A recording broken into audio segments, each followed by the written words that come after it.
నమస్తులసి కళ్యాణి నమో విష్ణు ప్రియే శుభే నమో మోక్ష ప్రదీదేవి నమః సంపత్ ప్రదాయకే. ఈ శ్లోకం చెప్పి నీళ్లు పొయ్యాలి తులసి కోటలో. ఎందుకు పోస్తారు అంటే తులసి ఒక్క దాంట్లో తులసి కోటలో నీళ్లు పోశారండి అంటారు ఇళ్లల్లో. చూడండి, అలా అనడానికి కారణం ఏమిటో తెలుసా? అనేకమైనటువంటి చెట్లు ఏడుస్తాయి ఒక ఇల్లు కట్టుకుంటే. మనం ఎందుకు ఏడుస్తాయంటే చెట్లకి ప్రాణం ఉంటుంది. ఆ ప్రాణం కూడా వాటికి ఎలా ఉంటుందంటే అది తొందరగా వ్యానం విడిచిపెట్టదు, దాన్ని అది పట్టుకుంటుంది చెట్టుని. అందుకే పెద్ద పెద్ద చెట్లని కొడితే పూజ చేయకపోతే అక్కడ ప్రమాదాలు జరుగుతూ ఉంటాయి.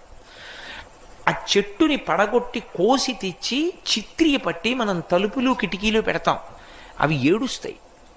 నన్ను ఇలా తీసుకొచ్చి పెట్టాడు, పచ్చగా చెట్టుగా ఉండేదాన్ని నరికి తెచ్చాడని. అవి పడుతున్న బాధ